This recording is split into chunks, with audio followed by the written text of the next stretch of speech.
Hi, this is Pam with Old Age Reboot, and I've intended to address the issue of purpose, finding purpose, needing a purpose, what purpose might look like for those of us who have crossed the threshold into old age. And it took me back to an article I referred to a few weeks ago about how the goodness of aging, the freedom of aging, really comes to us when we attempt to focus on the things that we can do as opposed to what we can no longer do. Focus on the positives in our lives and find and articulate purpose. That's really what I want to talk about today, but I thought I might as well do a little inventory on myself of the what can I do and what are some positives. To be quite honest, I came up with a lot of things, and they're not everything. It was a pretty cool exercise. So what can I do? Well, I can take the dog for walks. I can see, so I read a lot. I also watch streaming services from all over the world because I can see and I can hear, more or less. And the hearing is really important, especially in the springtime when I can hear the birds so vividly. And of course, music, all the different genres that I appreciate so much. I can cook. And the flip side of that can do is that I don't gotta cook if I don't want to cook. I can eat whatever I want. I can eat my favorite foods. I can have popcorn for supper 3 nights in a row if I want. I can eat a little bit 12 times a day if I want. Today for lunch I had 2 small pears diced up with some blue cheese. I loved it. And I live in a place where I can see people every day, but I don't have to. I can control my access to other people and theirs to me. There's nothing absolute that I have to worry about in terms of interacting with others than to be just who I am, which is generally pretty well-meaning and generous of spirit, I would say. So those are the things I can do. Positives in my life is that I have the resources to live a very comfortable life. Do I have a lot of extra money? No. Can I travel a lot? No. Do I eat out a lot? No. But I have the resources that enable me to do all those things that I just said I can do and a whole bunch more. I also have wonderful memories of travel, of work, certainly, most importantly, of my family. I am able to reason and think pretty clearly, although I know I repeat myself a lot, but I think I'm pretty sharp. And that has given me access to technology, which for me is a real positive in my life.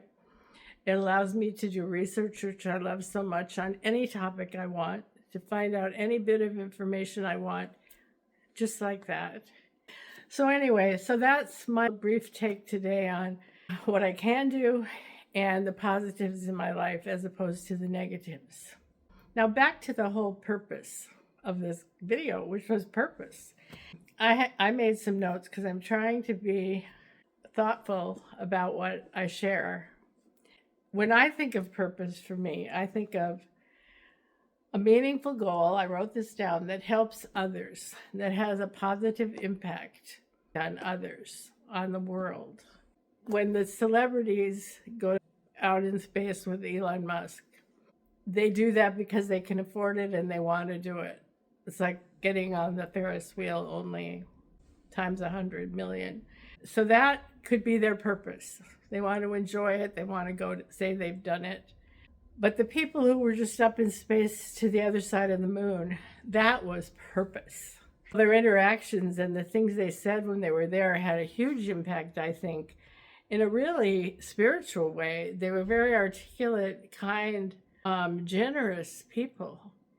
But they also had the scientific purpose, and they were willing to risk their lives for that.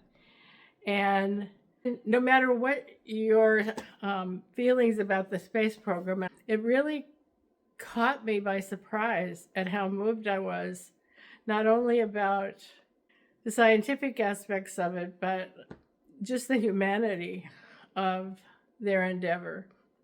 And that's the difference for me.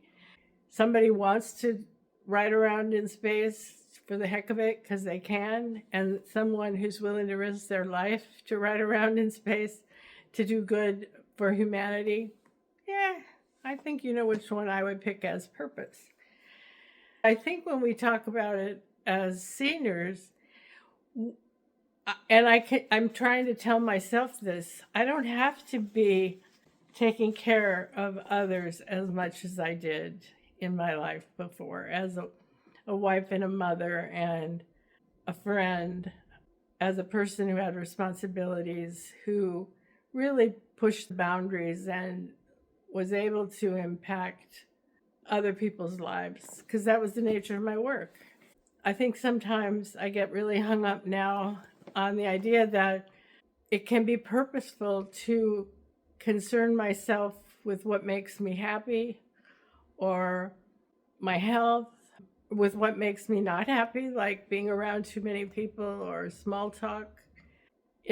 Purpose doesn't equal self-sacrifice.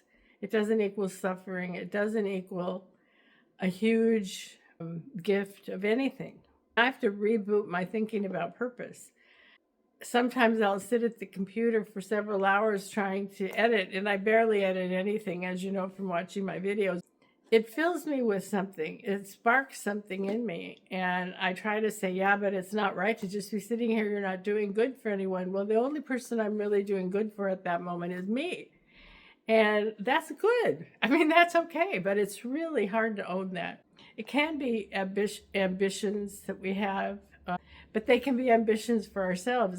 I was thinking today when I walked the dog that I know about how many blocks I have to go and come back to walk a mile. And maybe now that the weather's getting better, I could aim for 3 miles a day in 3 1-mile walks.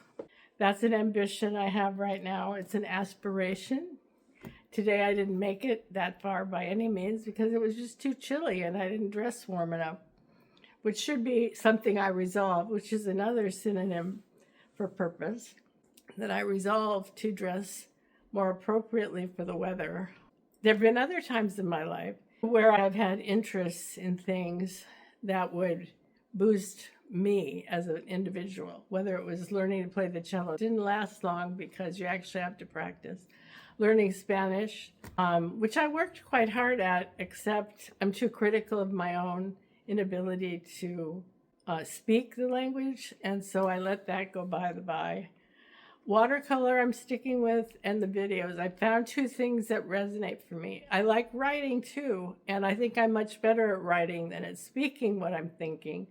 But it's also not as authentic because when I'm writing, I have more time to carefully choose each word. It's important that as older people, we recognize that this is a time of our lives where we get to choose what our purpose is. And maybe it's to learn something new.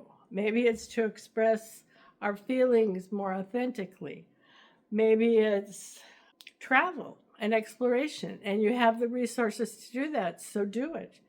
Maybe it's just simply choosing to be nice to people.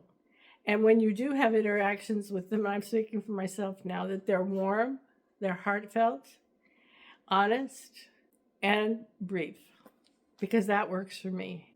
Anyway, that's sort of where I am on purpose today. And if it helps you to think more positively about personal growth-centered purpose, I say go for it. That's it for this rainy day in Minneapolis, and I will talk to you again in the near future. Bye.